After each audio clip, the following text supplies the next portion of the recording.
இந்திய பங்குச்சந்தை தொடர்ந்து வீழ்ச்சியை சந்தித்து வருகிறது.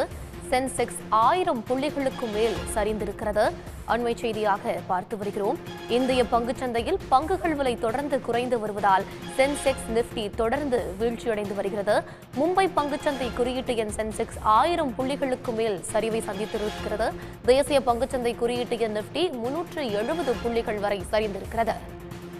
அமெரிக்க அதிபராக ட்ரம்ப் பதவியேற்றதிலிருந்து வெளிநாட்டு முதலீட்டாளர்கள் காரணமாக தற்போது பங்குச்சந்தை இந்திய பங்குச்சந்தைகள் வீழ்ச்சி அடைவதை நம்மால் பார்க்க முடிகிறது. தொடர்ந்து பங்குச்சந்தை வீழ்ச்சியை சந்தித்து வருகிறது. சென்செக்ஸ் 1000 புள்ளிகளுக்கு மேலாக சரிந்திருக்கிறது. தேசிய பங்குச்சந்தை குறியீட்டு எண் நிப்டியும் 370 புள்ளிகள் சரிந்து 23,510 புள்ளிகளில் வர்த்தகமாகிறது. அண்மை செய்தியாக பார்த்து வருகிறோம். தொடர்ந்து வீழ்ச்சி நம்மளால பார்க்க முடியுது. இந்திய பங்குச்சந்தைகள்ல மட்டும்தான் வீழ்ச்சியா? உலக பங்குச்சந்தைகளோட நிலவரம் என்னவா இருக்கு சார்? இந்திய பங்குச்சந்தையில மட்டும்தான் வீழ்ச்சி. 5 நாளா அமெரிக்க பங்குச்சந்தை முன்ன ஏற்றத்துல இருந்து நேற்று ஒரு நாள் மட்டும்தான் இறக்கம். ஏசியால ஆனா எல்லா பங்குச்சந்தைகளும் வீழ்ச்சி தான்.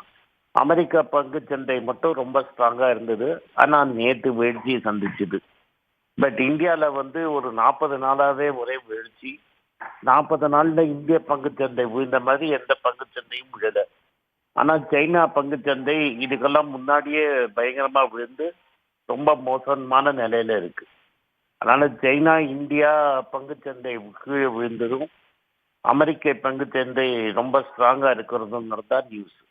ஆனா சைனா பங்குச்சந்தை ரொம்ப மோசமான நிலைமையில இருக்கு. இந்திய பங்குச்சந்தை அவ்வளவு மோசமான கிடையாது. வெறும் 10% தான் கரெக்டா இருக்கு. சார், இப்போ இந்திய பங்குச்சந்தைகள்ல வீழ்ச்சி நம்மளால் பார்க்க முடியுது. தொடர்ந்து சில மாதங்களாக இந்த வீழ்ச்சி இருக்கு. இது கணிக்கப்பட்ட ஒரு வீழ்ச்சியா? இப்போ தொடர்ந்து இப்ப அடுத்த சில தினங்களுக்கு என்ன மாதிரி பங்குச்சந்தையோட நிலவரம் இருக்கும் சார்? நாளைக்கு என்ன ஆகும்னு யாரும் பங்குச்சந்தையில சொல்ல முடியாது. ஆனா இப்போதைக்கு பாத்தீங்கன்னா வெளிநாட்டு முதலீட்டாளர்கள் வித்துக்கிட்டே இருக்கிறாங்க.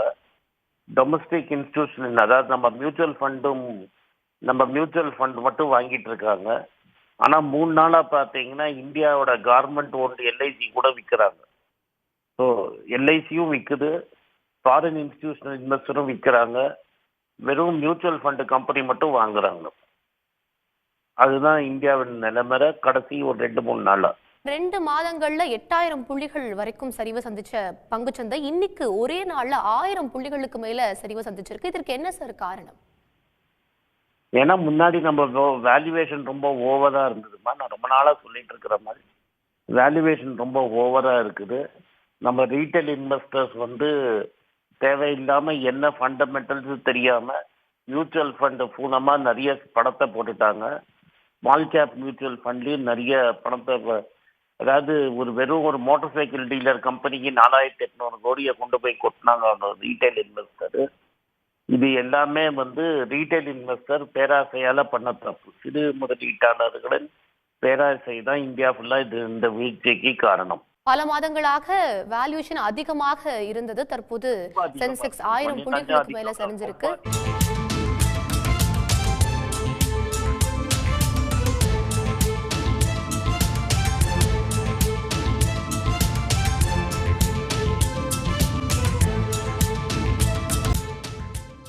கோவை விமான நிலையத்திற்கு மீண்டும் இமெயில் மூலம் வெடிகுண்டு மிரட்டல் விடுக்கப்பட்டிருக்கக்கூடிய சம்பவம் பெரும் பரபரப்பை ஏற்படுத்தி இருக்கிறது.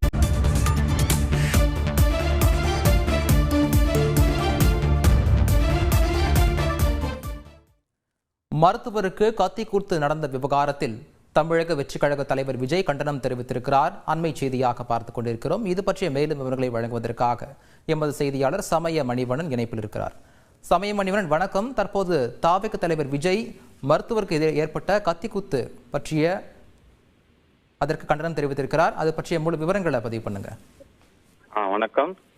இன்று சென்னை கிண்டி பன்னோக்கு மருத்துவமனையில் மருத்துவருக்கு கத்தியால் தாக்கப்பட்ட விவகாரத்தில் தமிழக வெற்றி கழக தலைவர் விஜய் அந்த சம்பவத்திற்கு கண்டனம் தெரிவித்துள்ளார். குறிப்பாக இது தொடர்பாக அவர் தனது எக்ஸ்தலத்தில் வெளியிட்ட பதிவில் தமிழ்நாட்டில் பட்டப்பகலில் அரங்கேறும் குற்றச்செயல்கள் சட்டம் ஒழுங்கின் சீர்கேட்டை காட்டுவதாக தனது கட்சியின் செயற்குழு கூட்டத்தில் தீர்மானம் வாயிலாக கண்டனம் தெரிவித்திருந்த நிலையில் அரசு ஊழியர்கள், வியாபாரிகள், பொதுமக்கள் என யாருக்கும் பாதுகாப்பு இல்லாத ஆட்சியாக இந்த ஆட்சி உள்ளது என்பதை தினம் தினம் நிகழும் குற்றச்செயல்கள் நிரூபணமாகிறது என தனது எக்ஸ்தல பதிவில் குறிப்பிட்டுள்ளார். மேலும் இந்த கிண்டி சம்பவத்தை குறிப்பிட்டு அவர் வெளியிட்டுள்ள எக்ஸ்தல பதிவில் உயிர்காக்கும் சிகிச்சை அளிக்கும் இது போன்ற உயர் சிறப்பு மருத்துவமனைகளில் மருத்துவரின் உயிருக்கே பாதுகாப்பு இல்லாத ஒரு சூழல் இருப்பதாகவும் தமிழக அரசின் மெத்தன போக்கையை இது காட்டுவதாகவும் அவர் தெரிவித்துள்ளார். அது மட்டுமில்லாது காலம் நேரம் பார்க்காது கடுமையாக உழைக்கும் மருத்துவர்களின் பாதுகாப்பை உறுதி செய்யும் சட்டப்பூர்வமான அனைத்து நடவடிக்கைகளையும் தமிழக அரசு முன்னெடுக்க வேண்டும் எனவும் தனது எக்ஸ்தலத்தில் தமிழக வெற்றி கழக தலைவர் விஜய் வலியுறுத்தியுள்ளார். மேலும் தமிழ்நாட்டில் தினந்தோறும் நிகழும் பல்வேறு குற்ற நிகழ்வுகள் பொதுமக்களிடையே அச்சத்தை உருவாக்கியுள்ளன எனவும் சட்டம் ஒழுங்கை பாதுகாக்க வேண்டிய ஆட்சியாளர்கள் இனியாவது விழித்துக் கொண்டு மக்களை பாதுகாக்கும் அனைத்து நடவடிக்கைகளையும் மேற்கொள்ள வேண்டும் எனவும் தமிழக அரசுக்கு தமிழக வெற்றி கழக தலைவர் விஜய் வலியுறுத்தியுள்ளார்.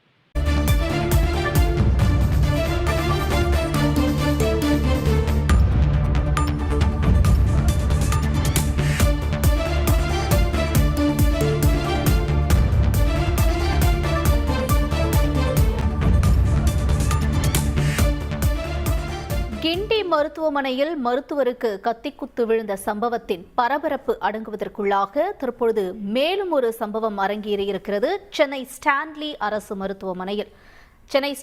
அரசு மருத்துவமனையில் மனநல மருத்துவர் ஹரிஹரன் மீது தாக்குதல் நடைபெற்றிருப்பதாக முக்கிய செய்தி வெளியாக இருக்கிறது. கூடுதல் தகவல்களை செய்தியாளர் சதீஷ்மணி வழங்க கேட்கலாம். சதீஷ்மணி, வணக்கம். சென்னை ஸ்டான்லி மருத்துவமனையில் என்ன நடந்தது? கலைஞர் பன்னோக்கு மருத்துவமனையில நடத்தப்பட்ட சம்பவம் அதனுடைய பரபரப்பு அடங்கி முடிவதற்குள்ளாக தற்போது மேலும் ஒரு மருத்துவர் நோயாளியால் தாக்கப்பட்ட சம்பவம் பெரும் பரபரப்பை ஏற்படுத்தியிருக்கிறது. சென்னை ஸ்டான்லி அரசு மருத்துவமனையில் மனநல மருத்துவர் ஹரிஹரன் மீது தாக்குதல் நடைபெற்றதாக ஒரு முக்கிய செய்தி வெளியாக இருக்கிறது.